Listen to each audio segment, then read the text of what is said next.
Amanda Rodrigues, tudo bom com você?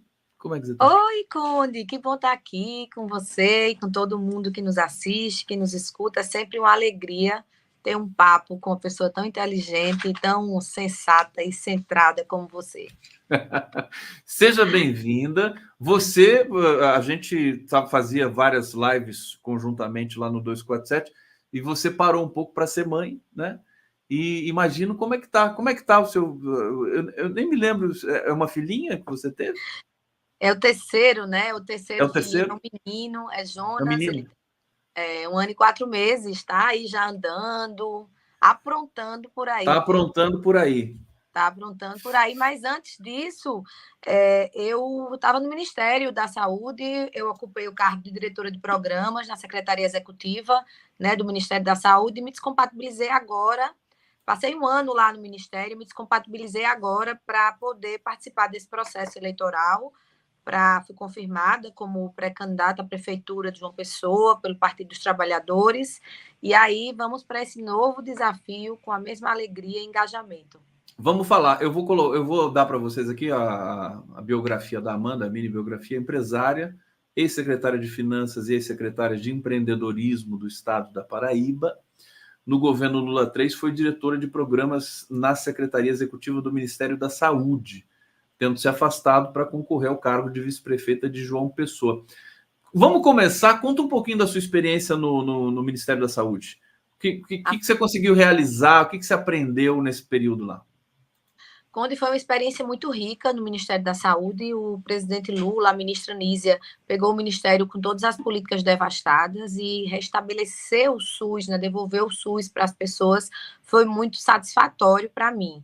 Eu pude estar ativamente na política da dignidade menstrual, onde a gente hoje distribui absorventes gratuitamente para as meninas de baixa renda, para as mulheres de baixa renda, lá na farmácia popular. Então, além de ser uma entrega super importante, que é o absorvente, mas também ela vem cheia de dignidade, porque você pode ir na farmácia e escolher o seu absorvente, ele é completamente subsidiado pela farmácia popular. A Secretaria Executiva do Ministério da Saúde, onde eu estava trabalhando, ela é uma secretaria extremamente operacional. Então, a gente dialoga aí com todas as outras secretarias do Ministério e também com o gabinete da ministra. Então, eu estava ali fazendo, além de acompanhar vários programas e projetos do Ministério da Saúde, a exemplo também do Farmácia Popular, que foi ampliado, né? A gente agora tem uma lista enorme de medicamentos para asma, diabetes, hipertensão dentro do Farmácia Popular, além da própria ampliação do programa Farmácia Popular, que foi retomada e ampliada agora no governo do presidente Lula. A gente vê a política dos mais médicos também, que mais do que duplicou em 1 ano, né? Ele volta ativo e mais do que duplica o programa Mais Especialidades. Então, a gente estava em interface com todos esses programas que foram reativados, né, no Ministério da Saúde, mas também fazendo uma parte interfederativa, dialogando com prefeitos, governadores, senadores e percebendo como o governo federal devolveu a capacidade de investimento em política de saúde para os estados e para os municípios. Vou dar um exemplo da cidade de João Pessoa, tá? Que é onde eu vou disputar as eleições, onde eu sou pré-candidata, na atenção primária à saúde. Do ano de 2022 para o ano de 2023, a gente teve um acréscimo, estou falando do ponto de vista de investimento, tá? De custeio, fora as habilitações, de 70%, né? Um acréscimo de 70% dos recursos mensais, né? Que vão para a atenção primária. Quando a gente fala de atenção especializada, a gente chega na ordem de 65% de investimento. Então, assim, eu posso dizer a você que nesse 1 ano e pouquinho que eu passei lá no Ministério da Saúde, o Ministério devolveu à população os serviços, né? Reestruturou e reorganizou o SUS, mas devolveu também aos estados e aos municípios a capacidade de investimento em saúde. Agora, recentemente, a gente entregou, só para complementar, mais de 1.000 ambulâncias SAMU, né? Renovando uma frota que estava há mais de 10 anos defasada. Então, em meados agora de julho, a gente entregou mais de 1.000 ambulâncias e vamos renovar toda a frota até o final do ano. O Ministério está renovando toda a frota de mais de 10 anos aí de SUS. Fantástico. A gente está acompanhando esse trabalho. O Ministério da Saúde e a saúde, de maneira geral, foram devastados no Brasil por Temer e por Bolsonaro, e o trabalho é muito árduo, inclusive a dificuldade que a ministra Nízia está tendo de restabelecer um processo de vacinação. O Brasil era exemplo mundial de vacinação, e agora, depois dessa campanha negacionista do infeliz que, se tudo der certo, vai ser preso daqui a pouco, a gente voltou para um patamar assim que nem nos anos 60 a gente teve um patamar tão baixo de vacinação. Você deve ter trabalhado muito perto da Anistela Haddad, né? Sim, sim. Inclusive, a política da dignidade menstrual ela foi toda com interface com a secretaria da Anistela, porque a gente, só para vocês compreenderem um pouco, o aplicativo Meu SUS Digital, ela está lá na Saúde Digital, né?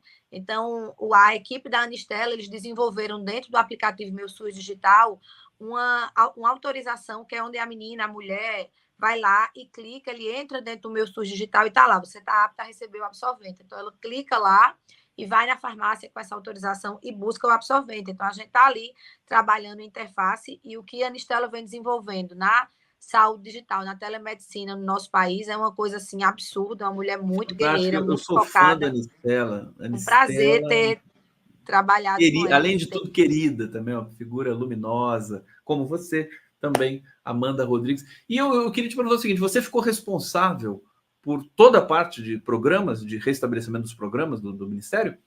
Como é que foi o seu... Porque eu estou vendo que você trabalhou muito, né, nesse período. Você sabe que eu sou eu gosto de fazer muita coisa ao mesmo tempo. Então, assim, na Secretaria Executiva, né?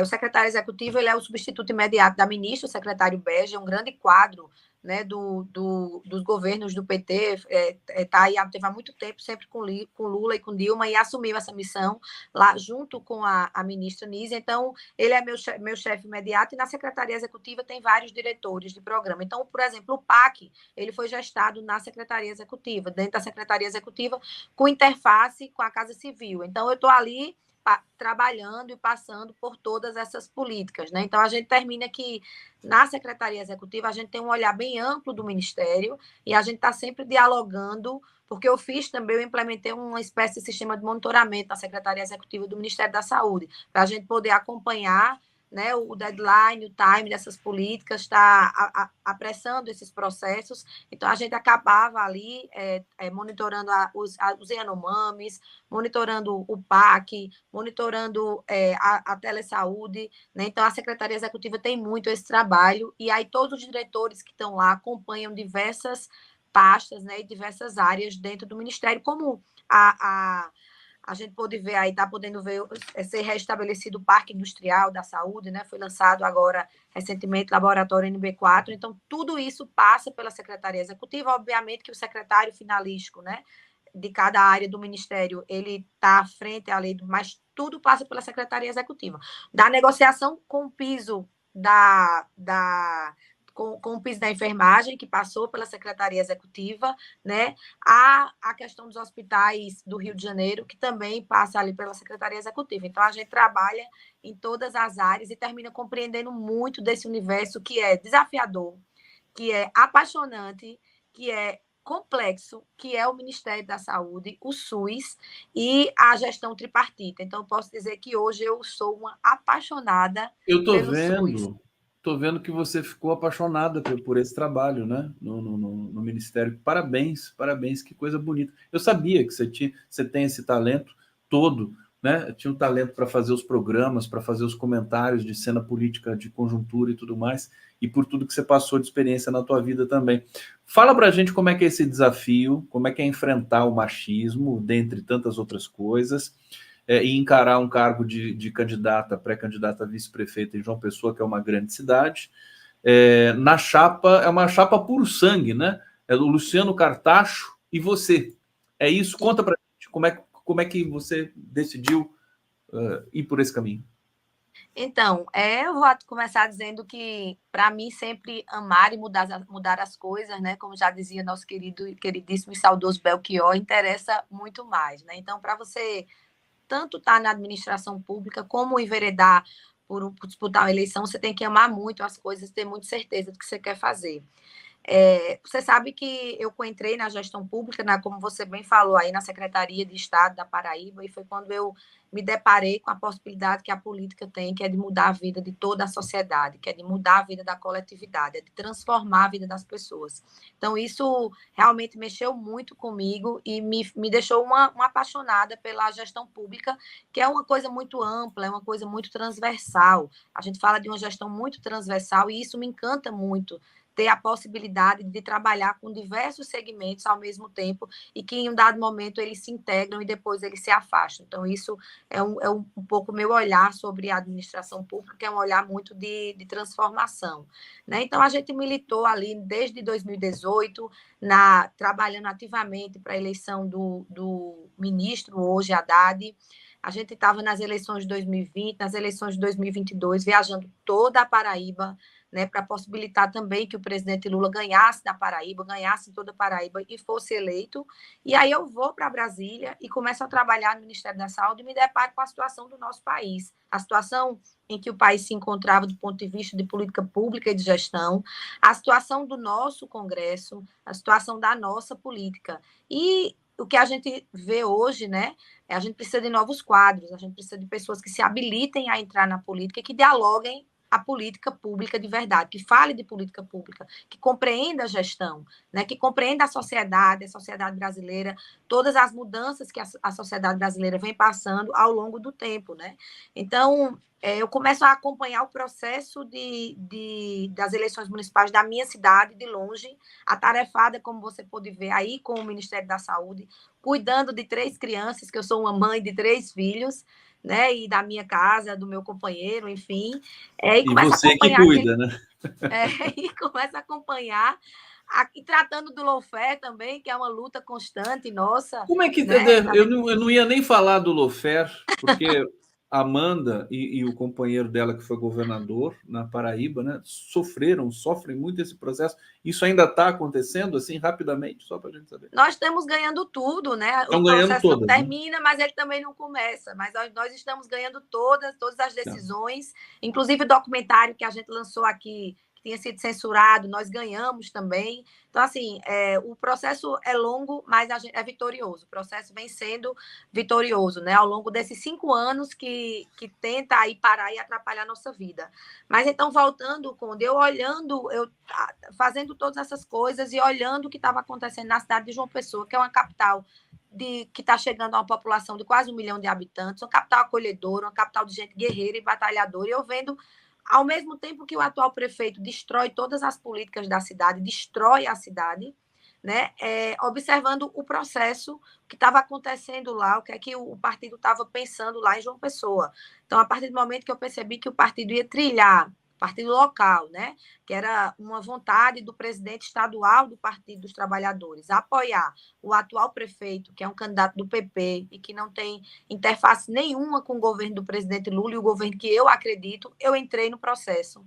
E aí eu passei a dialogar com os companheiros, com o companheiro Luciano Cartacho, que já tinha posto sua candidatura, né, sua vontade da sua pré-candidatura na rua, mas estava sofrendo essa resistência do partido. Então, nós nos juntamos em um grupo onde faz parte o deputado federal Luiz Couto, a ex-deputada Estela Bezerra e pré-candidata a vereadora, a ex-prefeita Márcia Lucena, o ex-governador e ex-prefeito de João Pessoa, Ricardo Coutinho, o deputado estadual, ex-prefeito de João Pessoa, Luciano Cartacho, e outros companheiros e companheiras, o vereador e candidato à reeleição Marcos Henrique, e outros companheiros e companheiras do Partido dos Trabalhadores que queriam uma opção para a cidade de João Pessoa, que queria uma opção para a cidade de João Pessoa que dialogasse com o que a gente vive hoje no país, com a retomada das políticas públicas e com a devolução, com trazer de volta o povo para o orçamento, né, da cidade. Estou falando de uma cidade, Conde, que tem em 2024, 4,2 bilhões de orçamento e não entregou uma única obra com recursos públicos. Uma cidade que teve um aumento, como eu falei aqui para você, de 65% e 75% em custeio de saúde e atenção primária especializada e não aumentou um único serviço. Pelo contrário, sucateou o PSF, você não encontra um remédio para dor de cabeça no PSF da cidade de João Pessoa. Então, eu, como tenho essa vontade, esse desejo de amar e de mudar as coisas, não podia ficar fora desse processo, mas, obviamente, dialoguei com o Diretório Nacional do partido, dialoguei com as instâncias municipais do partido, dialoguei com várias pessoas que me seguem, porque todo mundo tem os seus, né?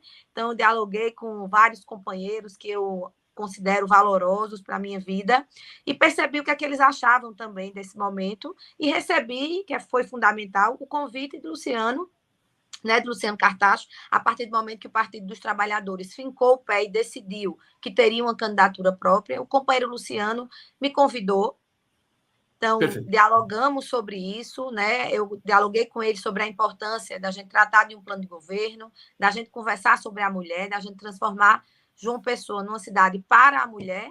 E aí estou aqui, nesse desafio, com essa vontade, essa alegria e conversando com vocês É aqui muito hoje. bom te ver, estou vendo na sua expressão que você realmente está, assim, além da leveza, mas também a força, né, para encarar esses desafios, e a gente conhece bem o quanto você tem essa força. O pessoal está adorando a sua presença aqui. Deixa eu trazer aqui já comentários. O Rodrigo Souza estava falando, João Pessoa é uma das cidades, capitais mais violentas do país. Como combater isso? O Eliomar Nascimento, Amanda é guerreira, competente, atuante. Marta Antunes gostava das lives da Amanda Rodrigues do 247. A gente chegou a fazer bastante coisa lá juntos, né? Muito gostoso de fazer realmente. Agora, assim, só para um pequeno parêntese, como é que está a questão da composição das alianças partidárias? O atual prefeito de João Pessoa é do PSB. Como é que está isso? Como é que está com quem vocês vão de gladiar, digamos assim, nessa campanha? Então, o atual prefeito ele compõe com o PSB, e nós fazemos uma frente ampla de esquerda, PT, PCdoB, PV, estamos dialogando com o PSOL e com a rede, que já demonstraram a intenção de nos apoiar, né? E aí a gente tem uma candidatura de Queiroga, uma pré-candidatura que foi ex-ministro da Saúde e Ah, que é. cometeu todos esses desmandos que aqui conversamos. Foi E ministro do temos Bolsonaro. Exatamente, foi ministro do Bolsonaro. E temos também uma candidatura do Rui Carneiro, que é um deputado federal, também de centro-direita.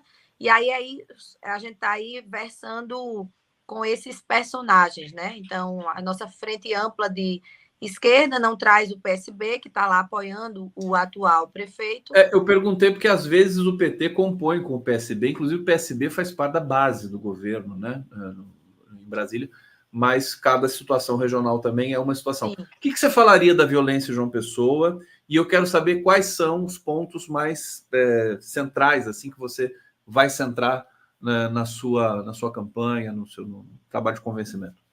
Tá.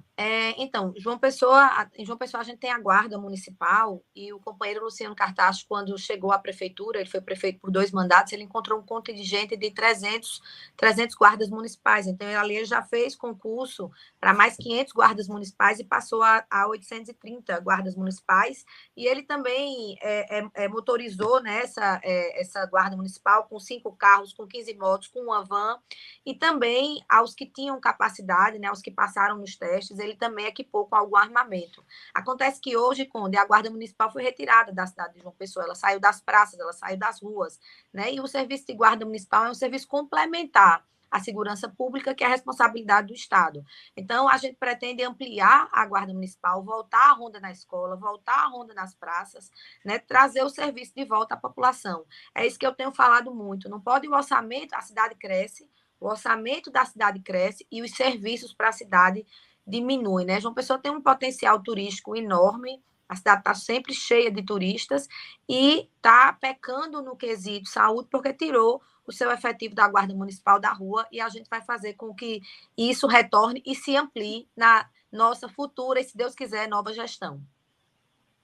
Tá aí, Amanda Rodrigues aqui no 11 News. Como é bom conversar. A gente respira um país diferente, né? Apesar das dificuldades. Como é que queria para a gente fechar aqui, Amanda, uma leitura sua dos desafios do governo junto ao Congresso, quer dizer, essa dificuldade que às vezes tem de aprovar uma matéria, a questão do orçamento secreto, uma visão geral assim, breve, para a gente poder degustar aqui. O presidente Lula, Conde, na minha opinião, ele enfrenta um desafio enorme, um Congresso muito desqualificado.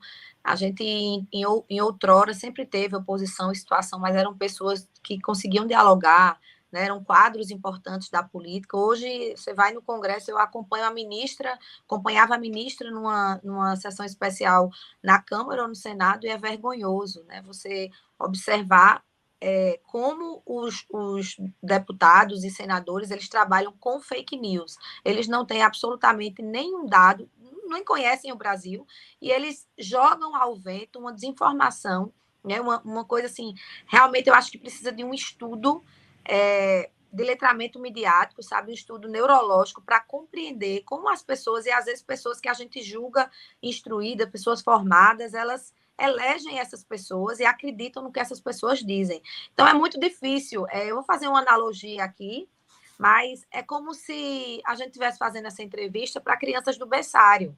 Elas não vão compreender o que a gente está falando, né? A gente não vai conseguir dialogar com elas, porque elas não têm que compreender isso. Mas quando a gente está falando do nosso Congresso, e você dialoga, você fala do país, e você traz os problemas que a gente tem que enfrentar, e eles não compreendem o que você fala, tem algum problema. Quando uma casa legislativa coloca um projeto que quer equiparar uma mulher abusada a um estuprador, você vê que tem uma desconexão, tem algo muito grave acontecendo, e a gente não está conseguindo deter isso. Então, eu acho que o presidente Lula tem um desafio enorme de governar com um Congresso de baixíssimo nível, que olha para outros interesses que não os interesses da população. Eu penso que o Congresso está repartido como um bolo, tem uma parte ali do agronegócio, tem uma parte ali, uma bancada evangélica, uma bancada extremamente conservadorista e poucas pessoas, porque nós conseguimos eleger poucos deputados e poucos senadores, dialogando verdadeiramente o país, né, divergindo, mas de forma responsável, né, e de forma a gerar um produto de alguma coisa. Então, não existe mais isso. São absurdos, aberrações, uma atrás das outras, e parece-me que a população está preparada efetivamente para ouvir isso, porque você vê aí pré-candidatos a prefeito pelo Brasil inteiro, jorrando, despejando barbaridade, até que vai passar um teleférico pela cidade de São Paulo e fazer polo gastronômico na periferia de São Paulo. Você ouve isso e a pessoa diz que anda seguro lá, mas anda com segurança. Então, assim, e tem gente para ouvir isso. Então, eu acho que é um desafio enorme você governar um país do tamanho do Brasil, com um baixíssimo nível de pessoas legislando e tendo que fazer uma reconstrução do país, devolver a dignidade das pessoas. Porque eu acho que a partir do momento que o Estado se ausentou, aí essa onda louca tomou conta das pessoas. Então, a gente precisa fazer um trabalho de resgate, assim, uma coisa de educação muito forte. Amanda Rodrigues é sensacional, né? O pessoal está curtindo muito você aqui. E você tá demais, acho que você está também um pouco renovada com tudo isso, com a sua história pessoal também, que a gente parabeniza. Eu vejo você como senadora e deputada.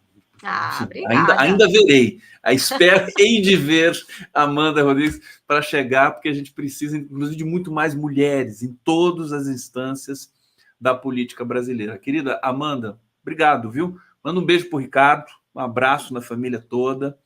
E estamos junto aqui, o espaço está aberto para você. Espero que você volte em breve aqui para a gente comentar mais e, quem sabe, comentar aí outros momentos importantes da sua vida. Obrigado, obrigada. querida. Eu agradeço sempre estar aqui com você, com o seu pessoal. Um grande beijo e até a próxima.